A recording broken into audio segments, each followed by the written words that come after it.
À la une de cette édition du journal, le Qatar a accueilli ce samedi la signature d'une déclaration de principe entre le gouvernement de la RDC et la coalition du fleuve Congo, mouvement du M23.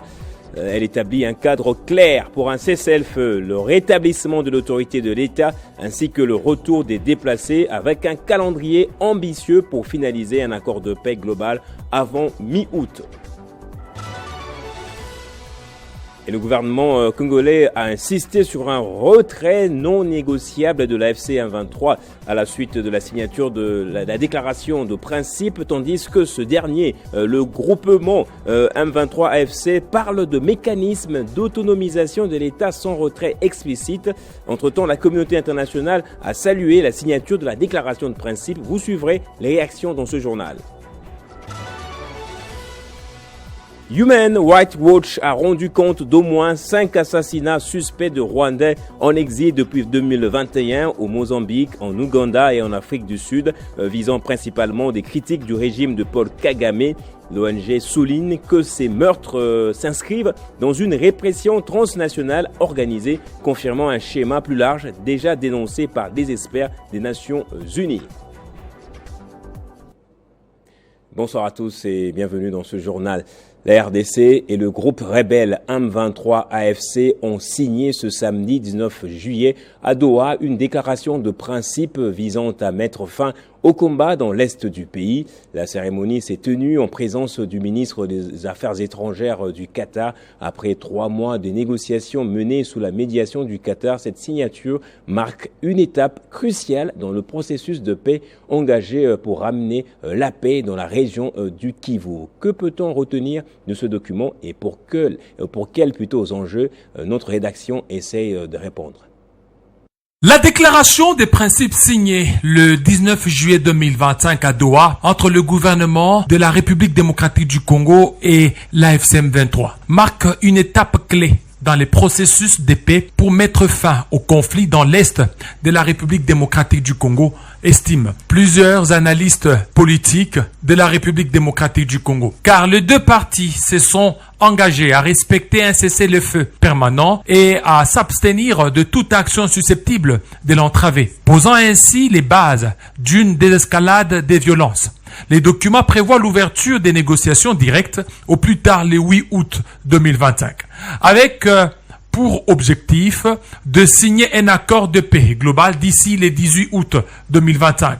Il inclut les mesures comme la libération des prisonniers, les retours des réfugiés et la restauration de l'autorité de l'État dans les zones contrôlées par les M23. Facilitée par le Qatar, la déclaration a été signée en présence du ministre qatari des Affaires étrangères et saluée par les États-Unis d'Amérique, l'Union africaine, la communauté d'Afrique de l'Est et la SADC. Elle s'aligne sur l'accord de paix RDC-Rwanda signé à Washington le 27 juillet 2025 sur le respect de la résolution 2773. Les textes insistent sur le respect de la Constitution, de la Charte des Nations Unies, de la Charte de l'Union africaine et du droit international, soulignant la souveraineté et l'intégrité territoriale de la RDC. Cette déclaration intervient après 3 mois de négociations et fait suite à des tensions persistantes, notamment dues au soutien présumé du Rwanda au M23. Malgré cette avancée, des défis subsistent, notamment la mise en œuvre effective du cessez-le-feu et la méfiance mutuelle avec les antécédents d'accords non respectés. En résumé, cette déclaration est une avancée diplomatique significative, mais sa réussite dépendra de la mise en œuvre concrète des engagements et de la coopération des parties dans un contexte régional complexe marqué par des enjeux sécuritaires et économiques.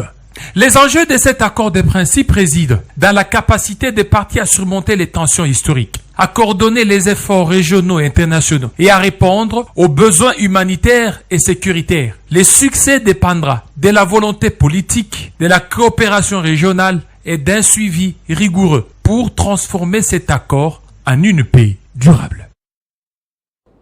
Et puis la signature de cet accord de principe a suscité plusieurs réactions dans le monde. C'est le cas de la Belgique, la France et les États-Unis d'Amérique qui y voient des signaux plutôt prometteurs. Si la notabilité du Nord Kivu a salué cette déclaration de principe, elle dit cependant attendre l'étape finale, c'est-à-dire la signature de l'accord global de paix de Doha. La signature de cette déclaration de principe entre les représentants du gouvernement congolais et ceux de l'Alliance Fleuve Congo M23 en appui au processus de paix devant conduire à un accord global avec la facilitation de l'État du Qatar marque un tournant décisif pour beaucoup des Congolais, particulièrement ceux de l'Est du pays qui y voient des signaux prometteurs. Les engagements sont bons. Ces engagements augurent de l'espoir que nous allons vers la fin de la guerre et le retour de la paix et la sécurité à l'est de la République démocratique du Congo.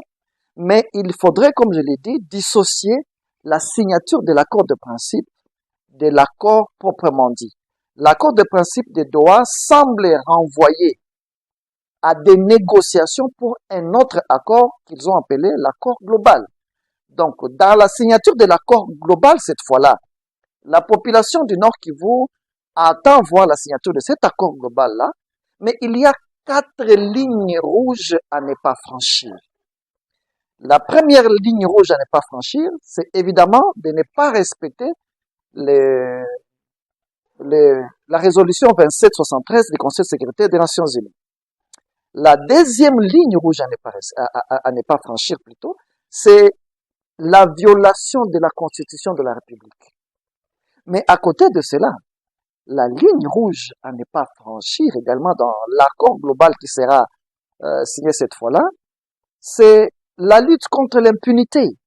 Il ne faudrait pas que tous les crimes contre l'humanité, tous ces massacres, le viol de femmes, le pillage des ressources naturelles de la République démocratique du Congo, que tous ces actes passent impunis au nom de la paix. Mais il faut signaler qu'à côté de l'accord de Washington, aujourd'hui de l'accord de Doha, nous avons une autre opportunité au niveau interne.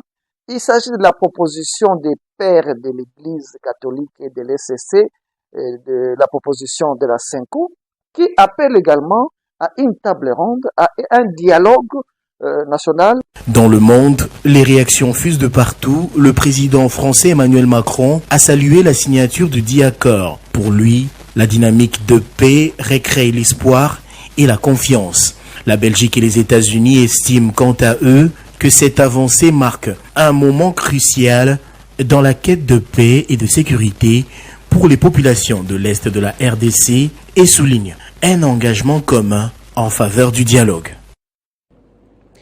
Et réagissant aux propos de Monseigneur Donatien Cholet, porte-parole de la CENCO, ce samedi, l'Alliance des autorités traditionnelles et coutumières du Grand Congo a réaffirmé sa plainte déposée au parquet près la Cour de cassation contre la CENCO et l'ECC.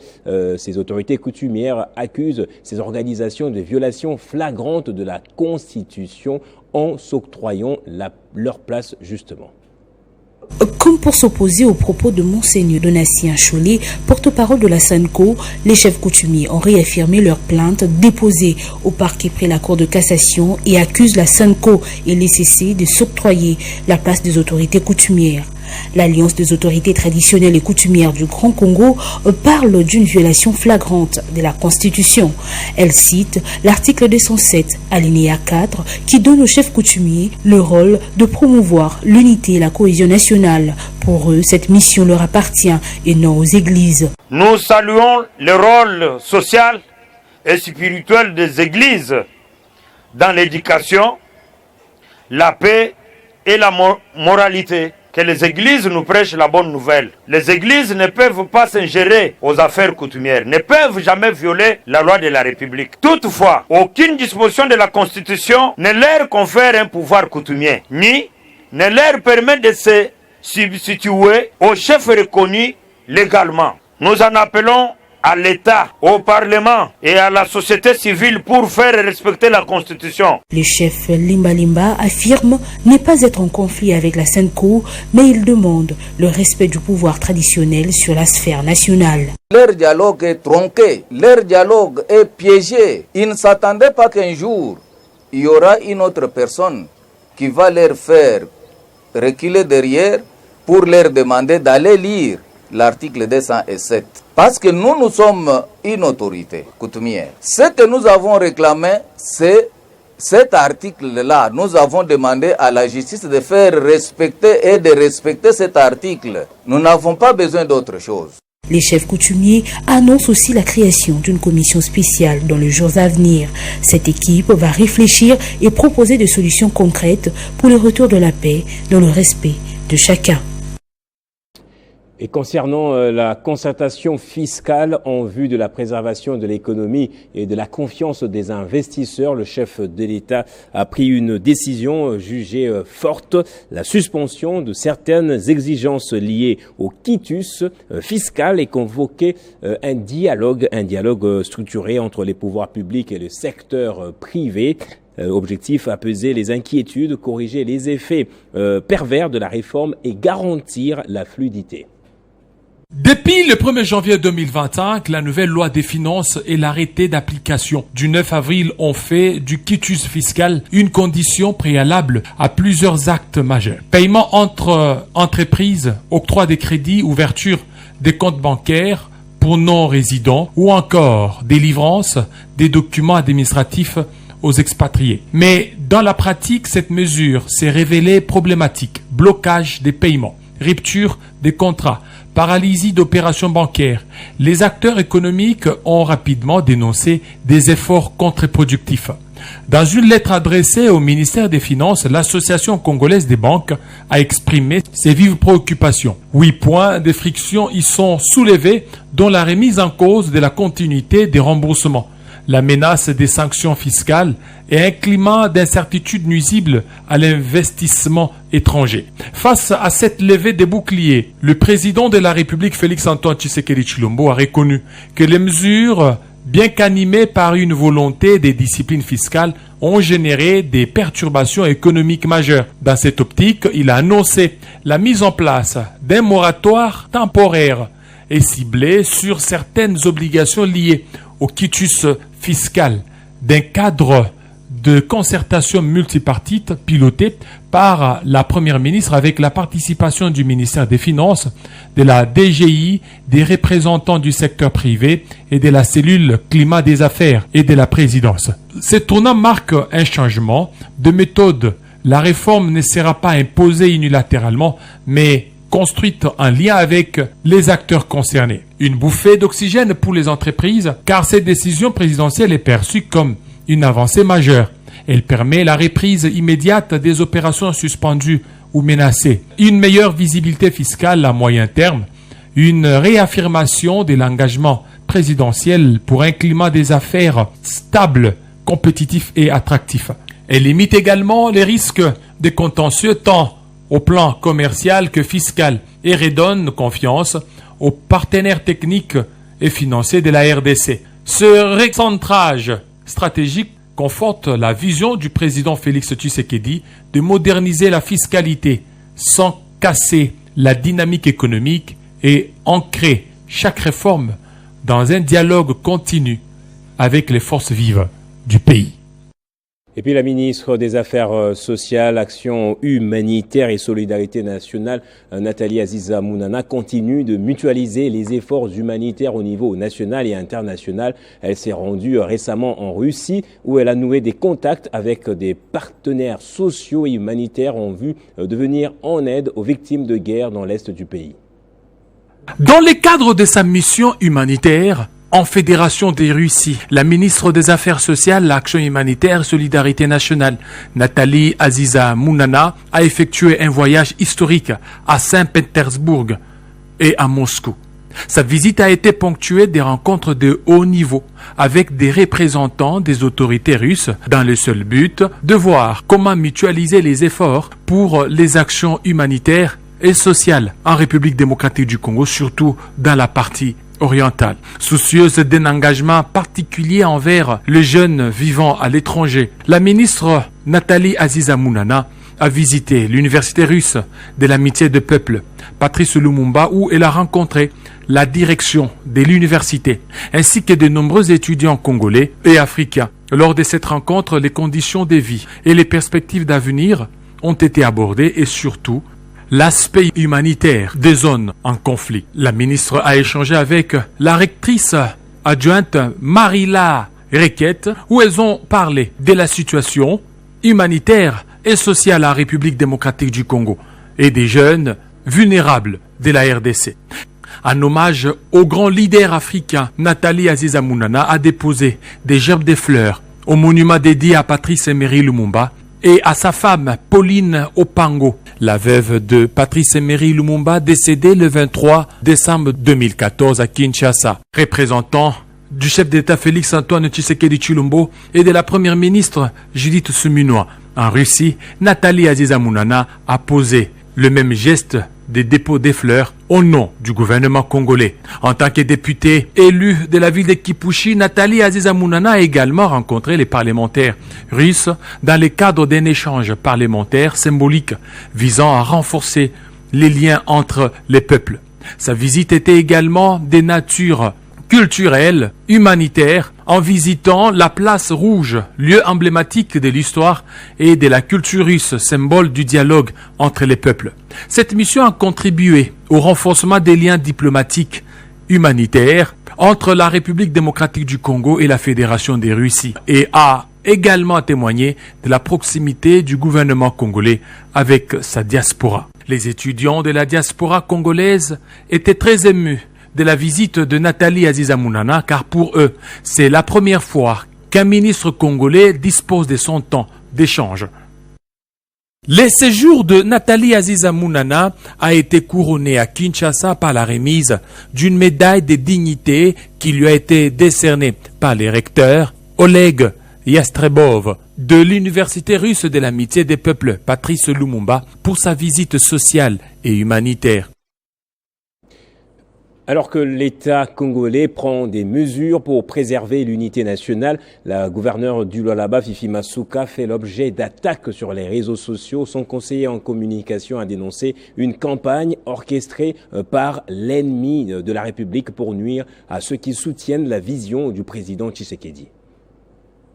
Nous suivons des personnes mal intentionnées, des compatriotes qui se livrent au jeu de l'agresseur pour diviser le peuple congolais. Pendant que le gouvernement de la République mobilise l'ensemble de la population congolaise, il y a des compatriotes qui s'adonnent à inoculer le venin de la division au sein du peuple congolais. Je constate souvent, chaque fois qu'il est question des personnalités ou des compatriotes des deux espaces, les espaces du Grand Kasaï et du Grand Katanga. Quand c'est un acteur politique, un acteur social de ces deux espaces, il y a des personnes qui se livrent à pouvoir extrapoler, à pouvoir généraliser.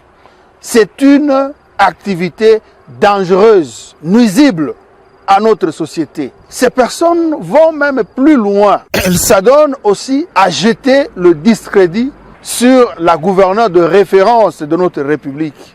La gouverneure qui fait rayonner la vision du chef de l'État, Félix Antoine Tshisekedi Tshilombo, dans cette partie du pays, dans la province du Lualaba. Madame Marie-Thérèse Masuka Saini, on constate que pour l'instant, on veut l'assimiler, on veut éteindre la lumière qu'elle a posée dans cette province en construisant avec beaucoup d'amour, avec son cœur, en matérialisant la volonté politique du chef de l'État au quotidien dans cette partie de la République, tout simplement parce qu'elle fait la fierté de cette vision, de la vision Tshisekedi dans la province du Lualaba. Ça lui attire maintenant la foudre des ennemis de la République. Ces gens profitent souvent des occasions comme ça pour continuer à lui jeter des pierres.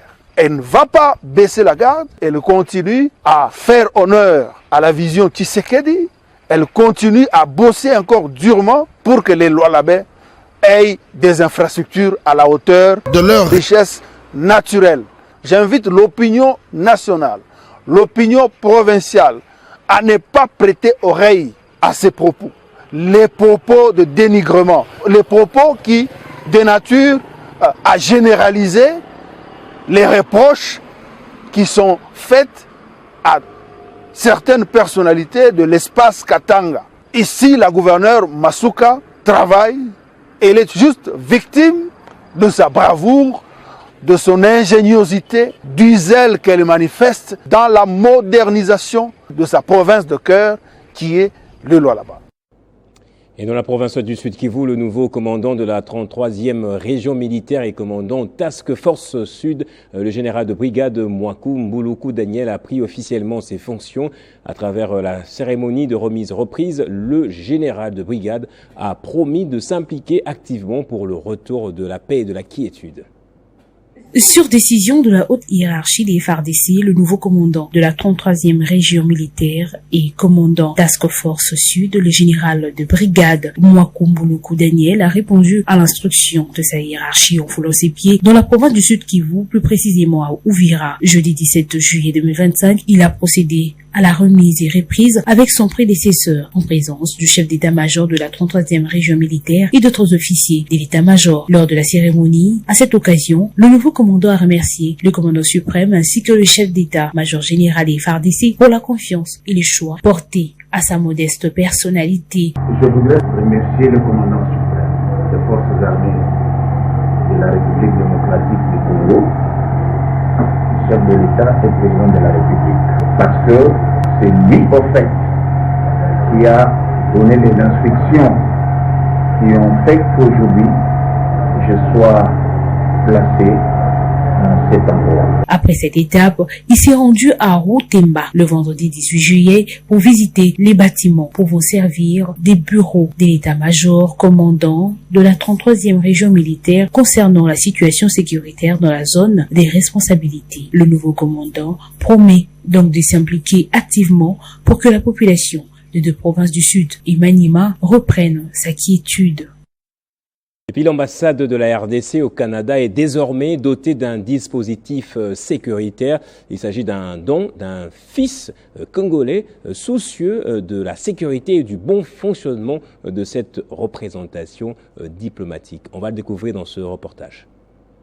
Chose promise, chose faite. L'ambassade de la République démocratique du Congo au Canada est dotée d'un dispositif de surveillance et d'un système de sécurité moderne. Cette dotation est dépasse Kalera Dimambwe, digne fils du pays, qui à travers sa société Protex Max a procédé à l'installation de ce système afin de prévenir tout incident, détecter tout mouvement suspect, mais aussi protéger contre tout danger. Et Radimambwe, qui l'a fait sous fonds propres, a également expliqué le fonctionnement de ce dispositif en présence de l'ambassadeur plénipotentiaire de la RDC au Canada et quelques membres de la communauté congolaise. Là, on va passer juste à la démonstration. Vous arrivez, vous présentez votre carte et vous poussez la porte. Zoomer, arriver proche, ils vont juste double-cliquer.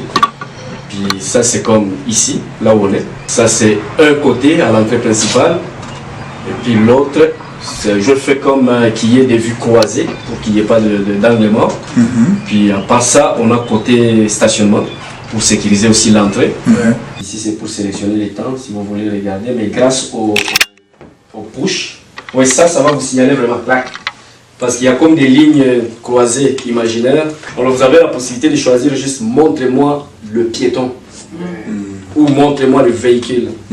C'est vraiment un truc très bon. Merci de m'avoir donné cette occasion. Merci beaucoup. Motif de satisfaction pour Joska Kabongongoi, ambassadeur de la RDC au Canada, qui a salué ce geste patriotique avant d'inviter d'autres jeunes à emboîter le pas. Venez de la République démocratique du Congo et que vous pouvez mettre votre expertise au développement du pays. C'est vraiment très important. Nous apprécions beaucoup ce que vous avez fait. Encore une fois, merci beaucoup. Qualifié en matière des systèmes de sécurité, Protex Max a déjà ouvert ses portes à Kinshasa et à Lubumbashi. Et un autre geste de générosité, cette fois, c'est celui du port ultra moderne Matadi Gateway Terminal, qui a justement aidé à l'inauguration et à la réhabilitation d'un terrain de basketball. Nous sommes au Congo central. Il s'agit de l'Institut Tétémbois de Matadi.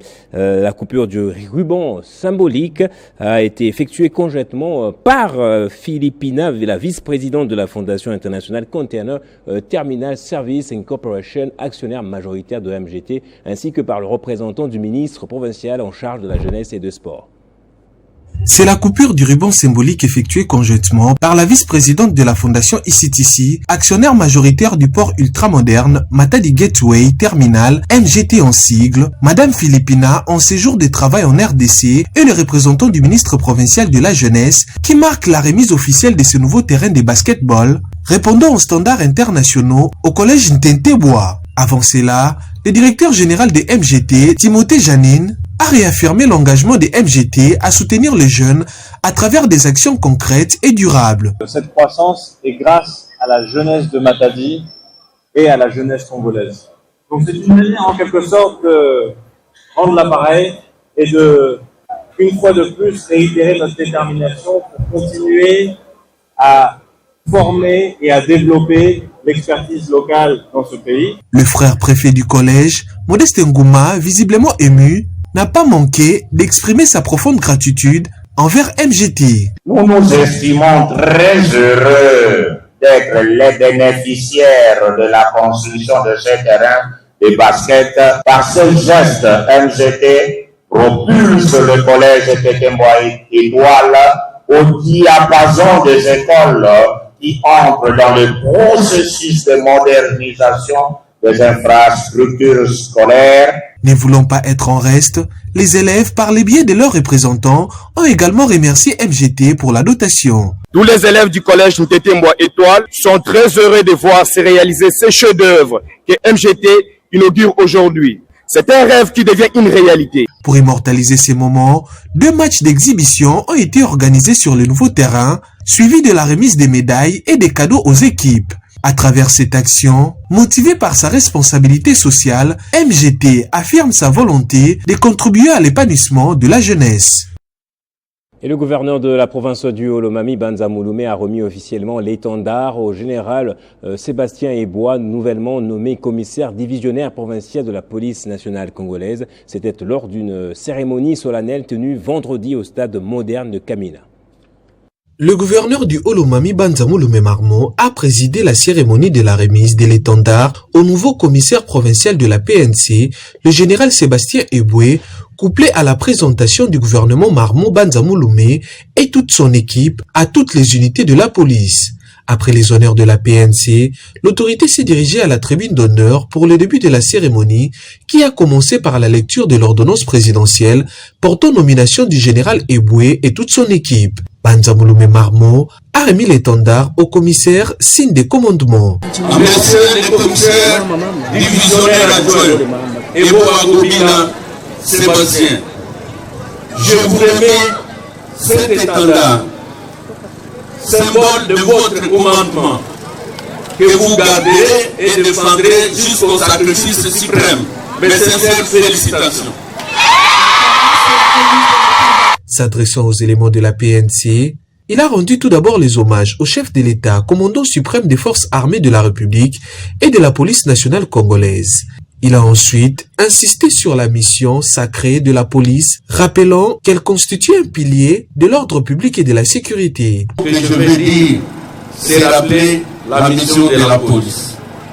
La police est là pour protéger la population et leurs biens. Cette mission noble exige des sacrifices. Vous savez que la population, c'est ça notre champ d'action.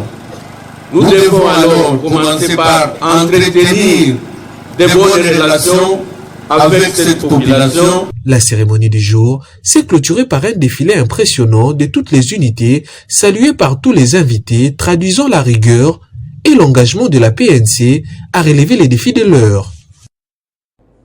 On va terminer par ce sujet que j'avais également évoqué dans le sommaire. Les autorités rwandaises sont accusées d'avoir intensifié leur répression contre les opposants exilés à travers une campagne de harcèlement, de violence et d'intimidation menée au-delà de la frontière, selon un rapport de Human Rights Watch soumis dans le cadre de la 51e session de l'examen périodique universel des Nations Unies. L'organisation a appelé le gouvernement rwandais à cesser immédiatement les actes de répression transnationale. Héritier Ntambwa.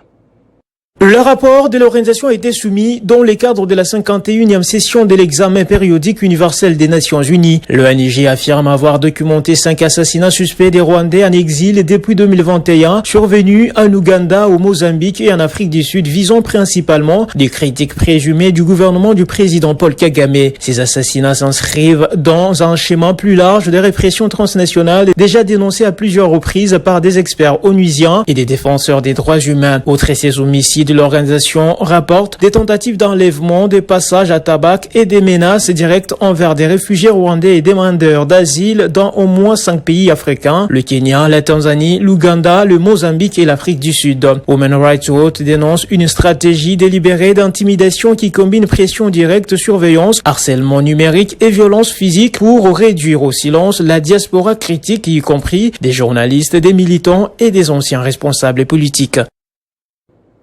Place au rappel des titres de ce journal à présent. Le Qatar a accueilli ce samedi la signature de la déclaration de principe entre le gouvernement de la RDC, la coalition du fleuve Congo et le mouvement du M23. Elle établit un cadre clair pour un cessez-le-feu, le rétablissement de l'autorité de l'État et le retour des déplacés, avec un calendrier ambitieux pour finaliser un accord de paix global avant mi-août. Et le gouvernement congolais a insisté sur un retrait non négociable de l'AFC M23, tandis que ce dernier parle de mécanismes d'autonomisation de l'État sans retrait explicite. Entre-temps, la communauté internationale, dont la France, la Belgique et les États-Unis d'Amérique, a salué la signature de la déclaration de principe.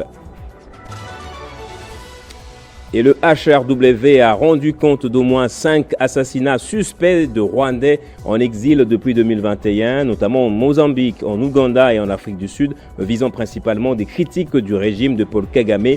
L'ONG a souligné que ces meurtres s'inscrivent dans une répression transnationale organisée. Et c'est par ici que va se refermer ce journal. Merci à vous tous, madame, monsieur, pour l'avoir suivi. L'actualité continue sur Télé 50, votre chaîne.